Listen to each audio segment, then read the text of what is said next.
غلامی سے قید اور پھر حکمرانی حضرت یوسف اور زلیخا کا قصہ قرآن، بائبل اور یہودی روایات میں۔ یوسف کو اس طرح ہم نے اس ملک میں اقتدار عطا فرمایا۔ ہم اپنی رحمت سے جس کو چاہتے ہیں نوازتے ہیں۔ قرآن کی 12ویں سورہ آوصاف کی اس آیت 56 میں اشارہ ہے بنی اسرائیل کے پیغمبر حضرت یوسف کے مصر میں غلام بن کر آنے کے کچھ ہی عرصے بعد وہاں ہر طرح کا اقتدار و اختیار ملنے کا۔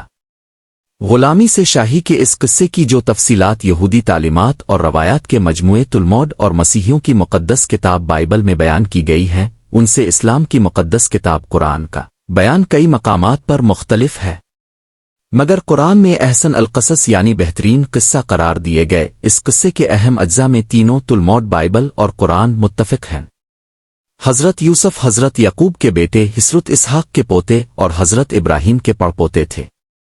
بائبل کے بیان کے مطابق، جس کی تائید قرآن کے اشارات سے بھی ہوتی ہے، فلسطین میں حبرون، موجودہ الخیل کی وادی میں مقیم حضرت یعقوب کے 12 بیٹے تھے۔ حضرت یوسف اور ان کے چھوٹے بھائی بنیامین ایک بیوی سے اور باقی 10 دوسری 3 بیویوں سے تھے۔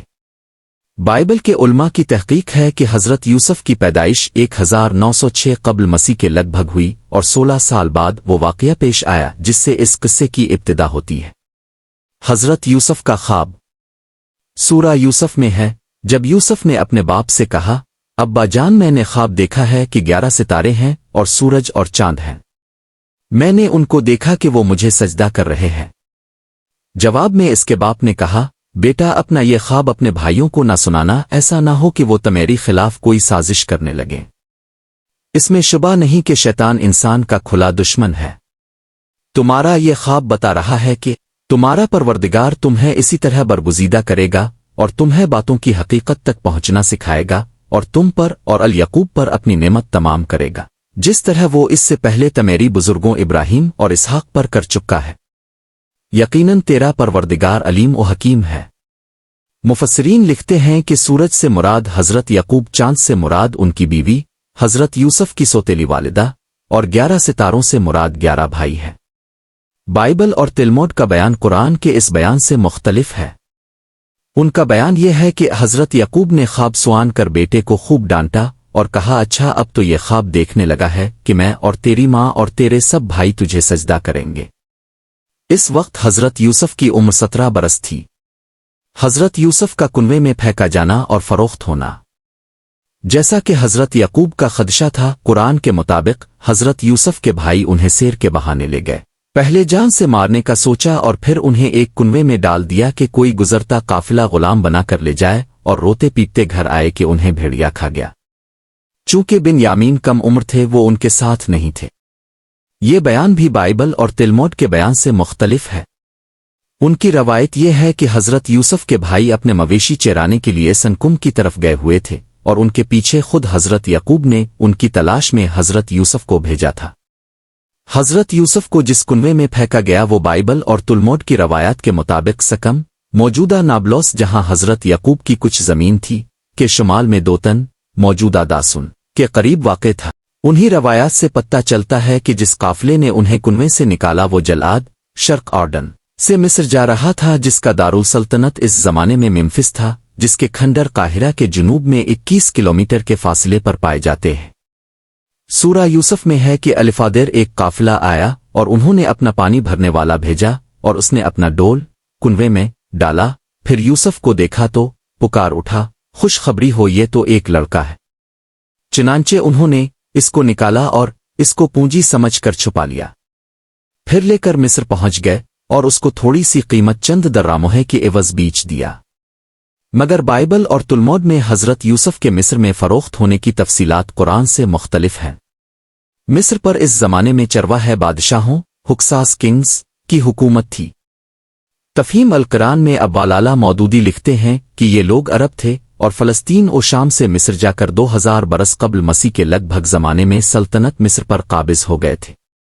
عرب مورخین اور مفسرین قرآن نے ان کے لیے املیک کا نام استعمال کیا ہے۔ مصری تاریخ سے پتہ چلتا ہے کہ ان چرواہے بادشاہوں نے مصری دیوتاؤں کو تسلیم نہیں کیا تھا، بلکہ اپنے دیوتا شام سے اپنے ساتھ لائے تھے، اور ان کی کوشش یہ تھی کہ مصر میں ان کا مذہب رائج ہو۔ یہی وجہ ہے کہ قرآن مجید حضرت یوسف کے ہم عصر بادشاہ کو فرعون کے نام سے یاد نہیں کرتا، لیکن بائبل میں اس کو بھی فرعون ہی کا نام دیا گیا ہے۔ فرعون کا خاندان حضرت یوسف کے 500 سال بعد مصر میں حکمراں بنا۔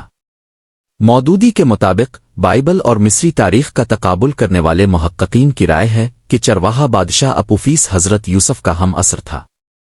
مصر کا دارالسلطنت اس زمانے میں ممفس منف تھا، جس کے کھنڈر قاہرہ کے جنوب میں ہے۔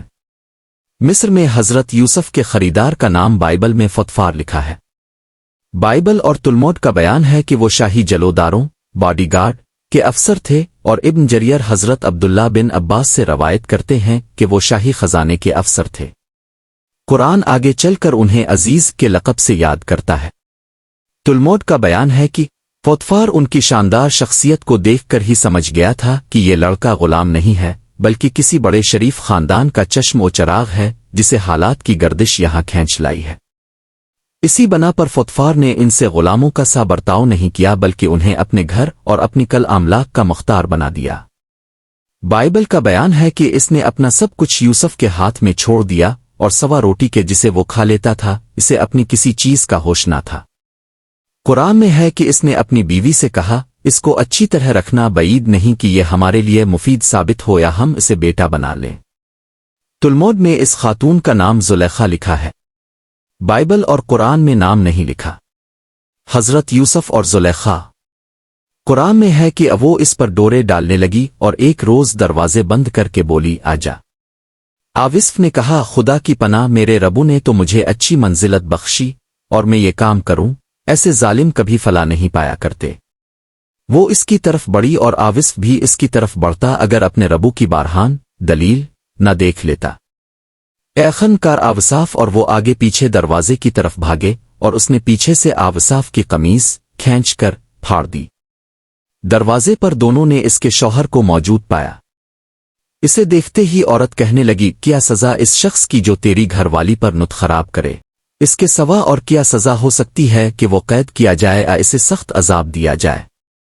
آوصاف نے کہا، یہی مجھے پھنسانے کی کوشش کر رہی تھی۔ اس عورت کے اپنے کنبے والوں میں سے ایک شخص نے قرینے کی شہادت پیش کی کہ اگر آوصاف کی قمیض آگے سے پھٹی ہو تو عورت سچی ہے اور یہ جاوٹا، اور اگر اس کی قمیض پیچھے سے پھٹی ہو تو عورت جاوٹی ہے اور یہ سچا۔ بعض روایات میں بیان کیا گیا ہے کہ یہ گواہی پیش کرنے والا ایک شیر خوار بچہ تھا جو وہاں پنگھوڑے میں لیٹا آوا تھا، اور خدا نے اسے گویائی عطا کر کے اس سے یہ شہادت دلوائی۔ مفسرین کے ہاں شیر خوار بچے کی شہادت کا قصہ یہودی روایات سے آیا ہے۔ قرآن میں ہے کہ جب شوہر نے دیکھا کہ آوصاف کی قمیض پیچھے سے پھٹی ہے تو اس نے کہا، آوصاف اس معاملے سے درگزر کر اور اے عورت تاو اپنے قصاور کی معافی مانگ، تاو ہی اصل میں خطا کار تھی۔ بائبل میں یہ واقعہ یوں بیان ہوا ہے، تب اس عورت نے اس کا پیراہن پکڑ کر کہا کہ میرے ساتھ ہم بستر ہو۔ وہ اپنا پیراہن اس کے ہاتھ میں چھوڑ کر بھاگا اور باہر نکل گیا۔ اس نے اپنے گھر کے آدمیوں کو بلا کر کہا کہ یہ مجھ سے ہم بستر ہونے کو گھس آیا، اور میں بلند آواز میں چلانے لگی تو اپنا پیراہن میرے پاس چھوڑ کر بھاگا اور باہر نکل گیا، اور وہ اس کا پیراہن اس کے آقا کے گھر لوٹنے تک اپنے پاس رکھے رہی۔ جب اس کے آقا نے اپنی بیوی کی وہ باتیں جو اس نے اس سے کہیں سوال لیں کہ تیرے غلام نے مجھ سے ایسا ایسا کیا، تو اس کا غضب بھڑکا اور یوسف کے آقا نے اس کو لے کر قید خانے میں جہاں بادشاہ کے قیدی بند تھے ڈال دیا۔ پیدائش 39۔ تلمود کا بیان ہے کہ فوتفار نے جب اپنی بیوی سے یہ شکایت سنی تو اس نے یوسف کو خوب پٹوایا، پھر ان کے خلاف عدالت میں استغاثہ دائر کیا، اور حکام عدالت نے حضرت یوسف کی قمیض کا جائزہ لے کر فیصلہ کیا کہ قصور عورت کا ہے، کیونکہ قمیض پیچھے سے پھٹی ہے نہ کہ آگے سے۔ قرآن کے مطابق شہر کی عورتیں آپس میں چرچا کرنے لگیں کہ عزیز کی بیوی اپنے نوجوان غلام کے پیچھے پڑی ہوئی ہے، محبت نے اسے بے قابو کر رکھا ہے، ہمارے نزدیک تو وہ سری غلطی کر رہی ہے۔ اس نے جو ان کی یہ مکویرانہ باتیں سانے تو ان کو بالاوا بھیج دیا، اور ان کے لیے تکیادار مجلس آراستہ کی، اور ضیافت میں ہر ایک کے آگے ایک ایک چیاری رکھ دی۔ بائبل میں اس ضیافت کا کوئی ذکر نہیں ہے، البتہ تلمود میں یہ واقعہ بیان کیا گیا ہے، مگر وہ قرآن سے بہت مختلف ہے۔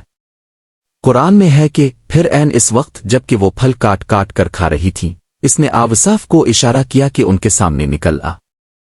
جب ان عورتوں کی نگاہ اس پر پڑی تو وہ دنگ رہ گئیں اور اپنے ہاتھ کاٹ بیٹھیں اور بے ساختہ پاکار الفوٹ ہے حاشل نلوا یہ شخص انسان نہیں ہے، یہ تو کوئی بزرگ فرشتہ ہے۔ عزیز کی بیوی نے کہا، دیکھ لیا، یہ ہے وہ شخص جس کے معاملے میں تم مجھ پر باتیں بناتی تھیں۔ بے شک میں نے آنسی رجھانے کی کوشش کی تھی مگر یہ بچ نکلا۔ اگر یہ میرا کہنا نہ مانے گا تو قید کیا جائے گا اور بہت ذلیل و خوار ہوگا۔ حضرت یوسف کی قید۔ اوصاف نے کہا، اے میرے ربو، قید مجھے منظور ہے بنسبت اس کے کہ میں وہ کام کروں جو یہ لوگ مجھ سے چاہتے ہیں۔ اس کے ربو نے اس کی دعا قبول کی۔ پھر ان لوگوں کو یہ ساوجھی کہ ایک مادت کے لیے اسے قید کر دیں، حالانکہ وہ اس کی پاکدامنی اور خود اپنی عورتوں کے بارے اتوار کی سری نشانیاں دیکھ چکے تھے۔ قید خانے میں 2 غلام اور بھی ان کے ساتھ داخل ہوئے۔ قرآن کے مطابق حضرت یوسف نے توحید کے موضوع پر دعوتی تقریر کی، لیکن بائبل اور تلمود میں اس کا ذکر نہیں۔ قرآن کے مطابق حضرت یوسف نے انہیں خوابوں کی تعبیر بتائی کہ تم میں سے ایک تو اپنے ربو شان مصر کو شراب پلائے گا، رہا داسرا تو اسے ساولی پر چڑھایا جائے گا اور پرندے اس کا سر نوچ نوچ کر کھائیں گے۔ پھر ان میں سے جس کے متعلق خیال تھا کہ وہ رہا ہو جائے گا، اس سے اوصاف نے کہا کہ اپنے آقا شان مصر سے میرا ذکر کرنا، مگر شیطان نے اسے ایسا غفلت میں ڈالا کہ وہ اپنے آقا شان مصر سے اس کا ذکر کرنا بے آول گیا اور اوصاف کئی سال قید خانے میں پڑا رہا۔ حکمرانی کی جانب حضرت یوسف کا سفر کیسے ہوا؟ قرآن کے مطابق ایک روز بادشاہ نے کہا، میں نے خواب میں دیکھا ہے کہ 7 موٹی گائیں ہیں جن کو 7 دابلی گائیں کھا رہی ہیں، اور اناج کی 7 بالی ہری ہیں اور داسری 7 ساو کی۔ اے اہل دربار، مجھے اس خواب کی تعبیر بتاؤ اگر تم خوابوں کا مطلب سمجھتے ہو۔ ان 2 قیدیوں میں سے جو شخص بچ گیا تھا اور اسے ایک مادتن دراز کے بعد اب بات یاد آئی، وہ شخص حضرت یوسف سے ملا اور خواب کی تعبیر پوچھی۔ مفسرین کے مطابق حضرت یوسف نے تعبیر میں صرف بادشاہ کے خواب کا مطلب بتانے ہی پر اکتفا نہ کیا، بلکہ ساتھ ساتھ بتا دیا کہ خوشحالی کے ابتدائی 7 برسوں میں آنے والے قحط کے لیے پیش بندی کی جائے اور غلہ کو محفوظ رکھنے کا کیا بندوبست کیا جائے۔ پھر مزید برن اپنے قحط کے بعد اچھے دن آنے کی خوشخبری بھی دے دی، جس کا ذکر بادشاہ کے خواب میں نہ تھا۔ قرآن میں ہے کہ یہ تعبیر دربار میں سنائی گئی تو بادشاہ نے کہا، اسے میرے پاس لاؤ۔ مگر جب قاصد یوسف کے پاس اسے لینے کے لیے پہنچا تو اس نے کہا، اپنے آقا کے پاس واپس جاؤ اور اس سے پوچھو کہ ان عورتوں کا کیا معاملہ ہے جنہوں نے اپنے ہاتھ کاٹ لیے تھے۔ میرا پروردگار تو ان کے فریب سے خوب واقف ہے۔ بے گناہی کی تصدیق۔ قرآن کے مطابق سب خواتین نے گواہی دی کہ حاشا للہ، ہم نے اس میں برائی کا کوئی شائبہ تک نہیں پایا۔ عزیز کی بیوی بھی بول اٹھی، اب حق کھل چکا ہے۔ یہ میں ہی تھی جس نے اس کو پھسلانے کی کوشش کی تھی، اس میں شبہ نہیں کہ وہ بالکل سچا ہے۔ بادشاہ نے کہا، انہیں میرے پاس لاؤ تاکہ میں ان کو اپنے لیے مخصوص کر لوں۔ جب اوصاف نے اس سے گفتگو کی تو اس نے کہا، اب آپ ہمارے ہاں قدر و منزلت رکھتے ہیں اور آپ کی امانت پر پورا بھروسہ ہے۔ اوصاف نے کہا، ملک کے خزانے میرے سپیارت کیجیے، میں حفاظت کرنے والا بھی ہوں اور علم بھی رکھتا ہوں۔ بائبل اور تلمود کے بیان میں حضرت یوسف کے بادشاہ کے دربار آنے کی تفصیل مختلف ہے۔ تلمود کا بیان ہے کہ حضرت یوسف کو حکومت کے اختیارات سونپنے کا فیصلہ تنہا بادشاہ ہی نے نہیں کیا تھا، بلکہ پوری شاہی کونسل نے اس کے حق میں رائے دی تھی۔ قرآن، بائبل اور تلمود کی متفقہ گواہی ہے کہ حضرت یوسف سلطنت مصر کے مختار کل بنائے گئے تھے۔ مودودی لکھتے ہیں کہ خواب والی پیش خبری کے مطابق حضرت یوسف کی حکومت کے پہلے 7 سال مصر میں انتہائی خوشحالی کے گزرے اور ان ایام میں انہوں نے آنے والے قحط کے لیے تمام پیش بندیاں کر لیں۔ اس کے بعد قحط کا دور شروع ہوا اور یہ قحط صرف مصر ہی میں نہ تھا بلکہ شام، فلسطین، شرق اردن، شمالی عرب سب جگہ خشک سالی کا دورہ تھا۔ ان حالات میں حضرت یوسف کے دانشمندانہ انتظام کی بدولت صرف مصر ہی وہ ملک تھا جہاں قحط کے باوجود غلہ کی افراط تھی۔ یہی وہ موقع تھا جب فلسطین سے حضرت یوسف کے بھائی غلہ خریدنے کے لیے مصر پہنچے۔ قرآن سے علم ہوتا ہے کہ حضرت یوسف نے اپنے بھائیوں سے جو انہیں پہچان نہیں پائے تھے اشارتنا اپنے بھائی بنیامین کو لانے کو کہا۔ کتاب پیدائش کے باب 42-43 میں یہ بات رنگ آمیزی کے ساتھ پیش کی گئی ہے۔ حضرت یعقوب کے خاندان بنی اسرائیل کا مصر آنا۔ قرآن میں ہے کہ یہ لوگ اوصاف کے ہزاور پہنچے تو اس نے اپنے بھائی کو اپنے پاس الگ بلا لیا اور اسے بتا دیا کہ میں تیرا وہی بھائی ہوں